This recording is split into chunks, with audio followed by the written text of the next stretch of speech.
ನೋಡ್ಕೊಂಡು ಹೋಗಲೇಬೇಕು ಅಂತ ಅಂದ್ಬಿಟ್ಟು 12 ಗಂಟೆಗೆ ಬಂದಿದ್ದು ನಾವು ನೈಟು. ಅವ್ರನ್ನ ನೋಡ್ಕೊಂಡೇ ಹೋಗಬೇಕು ಅಂತ 4ನೇ ಸತಿ ನಾವು ಬಂದು ಅವ್ರನ್ನ ನೋಡ್ಕೊಂಡು ಹೋಯ್ತಾ ಇರೋದು. ಅವ್ರು ಇಲ್ದಾರ ತುಂಬ ಮಿಸ್ ಮಾಡ್ಕೋತೀವಿ ಸರ್. ಅಪ್ಪು ಸರ್ ಅವರು ದೈಹಿಕವಾಗಿ ನಮ್ಮ ಜೊತೆ ಇಲ್ಲದೇ ಇದ್ರೂ ಕೂಡ ಮಾನಸಿಕವಾಗಿ ಎಲ್ಲ ಜನರ ಮನಸ್ಸಲ್ಲೂ ಕೂಡ ಹಚ್ಚಳಿದಂಗೆ ಉಳ್ಕೊಂಡ್ಬಿಟ್ಟಿದ್ದಾರೆ. ಹೆಂಗೆ ಅಂತಂದರೆ, ನೀವು ಯಾವುದೇ ಒಂದು ಬಿಸ್ನೆಸ್ ಜಾಗಕ್ಕೆ ಹೋಗಿ ನೋಡಿ, ಯಾವುದೇ ಒಂದು ಅಂಗಡಿಲಿ ನೋಡಿ, ದೊಡ್ಡ ಮಾಲಲ್ಲಿ ನೋಡಿ, ಶಾಪಲ್ಲಿ ನೋಡಿ, ಎಲ್ಲೇ ನೋಡಿದ್ರೂ ಕೂಡ ಅವರ ಒಂದು ಫೋಟೋ ಎಲ್ಲ ಕಡೆ ಇರುತ್ತೆ. ಯಾವುದೇ ಜಾತಿ ಧರ್ಮ ಭೇದ ಇಲ್ಲದೇ ಎಲ್ಲರೂ ಕೂಡ ಅವರ ಒಂದು ಫೋಟೋನ ಹಾಕ್ಕೊಂಡು ಅವರ ಜೀವನದ ಒಂದು ಹೊತ್ತಿನ ಅನ್ನಕ್ಕೆ ದಾರಿ ಮಾಡ್ಕೊಂಡಿದ್ದಾರೆ. ಹಾಗೆ ಅವರ 4ನೇ ವರ್ಷದ ಪುಣ್ಯ ಸ್ಮರಣೆ ಇದ್ದಿದ್ದರಿಂದಾಗಿ ಅವ್ರ ಮನೆ ಮಂದಿ ಮಾತ್ರ ಅಲ್ಲ, ಇಡೀ ಕರ್ನಾಟಕದ ಮಂದಿನೇ ಅವ್ರ ಮನೆ ಮಂದಿ ರೀತಿಯಲ್ಲಿ ಎಲ್ಲ ಗುಂಪು ಕಟ್ಕೊಂಡು ಬಂದು ಅವ್ರಿಗೆ ಏನು ಬೇಕೋ ಅದನ್ನು, ಊಟ ತಿಂಡಿ ಏನು ಬೇಕೋ ಅದನ್ನು ಅವ್ರಿಗೆ ಮಾಡ್ಕೊಂಡು ತೊಗೊಂಬಂದಿದ್ರು ಅವ್ರ ಸಮಾಧಿ ಹತ್ರ. ಅಷ್ಟೇ ಅಲ್ಲ, ಜನಗಳು ಕಾಲಿಡೋಕ್ಕೂ ಆಗದಿರೋಷ್ಟು ತುಂಬ್ಕೊಂಬಿಟ್ಟಿದ್ರು. ಆ ಜನಗಳು ಎಲ್ಲೆಲ್ಲಿಂದ ಯಾವ್ಯಾವ ಜಿಲ್ಲೆಯಿಂದ ಬಂದಿದ್ರು ಅಂತ ಅಂದರೆ ಹೇಳೋಕ್ಕೆ ಆಗಲ್ಲ. ಅದರಲ್ಲೂ ಒಬ್ಬರು ಮಹಿಳೆ ಹೇಳ್ತಾರೆ, 4 ಗಂಟೆ ರಾತ್ರಿಯೇ ನಾನು ಬಂದಿಲ್ಲಿದ್ದು, ಈಗ ಆಲ್ರೆಡಿ 4 ಸರಿ ನಾನು ನಮ್ಮ ಅಪ್ಪು ಸರ್ನ ನೋಡ್ತಾ ಇದ್ದೀನಿ, ಅವ್ರು ನನ್ನ ಪಾಲಿನ ದೇವರು ಅಂತ. ಸೊ ಹಾಗೆ ಅವ್ರ ಮನೆಯವರೆಲ್ಲರೂ ಕೂಡ ಅಪ್ಪು ಸರ್ ಅವ್ರ ಸಮಾಧಿಗೆ ಪೂಜೆಯನ್ನು ಸಲ್ಲಿಸಿದ್ರು. ಹಾಗೆ ಶಿವರಾಜ್ ಕುಮಾರ್ ಸರ್ ಅವರು ಕೂಡ ಪುನೀತ್ ರಾಜ್ಕುಮಾರ್ ಅವ್ರ ಬಗ್ಗೆ ಮಾತಾಡಬೇಕಾದ್ರೆ, ಇಷ್ಟು ಜನನ ಸಂಪಾದನೆ ಕಮ್ಮಿ ಆಗುತ್ತೆ. ಅದು 4 ವರ್ಷ ಅಲ್ಲ, ಎಷ್ಟೋ ವರ್ಷಗಳಾದ್ರೂ ಏನಂತೀವಿ, ಒಂದು ವ್ಯಕ್ತಿತ್ವದ ಒಂದು ಇದೆಯಲ್ಲ, ಯಾವಾಗಲೂ ಕಮ್ಮಿ ಆಗಲ್ಲ. ಯಾಕಂದರೆ ಆ ಥರ ಒಂದು ಹೆಸರು ಅಲ್ಲ, ಹೆಸರು ಅನ್ನೋದಕ್ಕಿಂತ ಆ ಥರ ಒಂದು ಮನುಷ್ಯ, ಒಂದು ಹ್ಯೂಮನ್ ಹಂಗಾಗಕ್ಕೆ ಒಂದು ಅಪರೂಪ. ಕೆಲವು ವ್ಯಕ್ತಿಗಳಿಗೆ ಹಂಗೆ ಬರೋದು ನೋಡಿ, ಅಪ್ಪಾಜಿ, ಅಪ್ಪು, ಆ ಥರ ವ್ಯಕ್ತಿಗಳಿಗೆ ಆ ಥರ ಆಗೋದು. ಅದು ಯಾವಾಗ ನಾವು ಏನು ಹೇಳೋಕ್ಕೆ ಆಗಲ್ಲ, ಅದ್ರ ಬಗ್ಗೆ ಏನಾದರೂ ಕಮ್ಮಿನೇ ಆಗಲ್ಲ.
ಅಣ್ಣ ವೈಟ್ ಶರ್ಟ್ ಬೇಕು ಬೇಕಂದ್ರೆ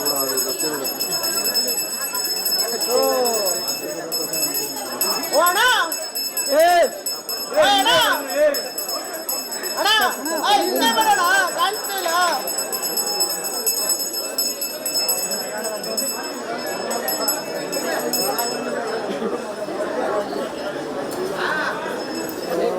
ಕೂತ್ಕೊಂಡು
아이고.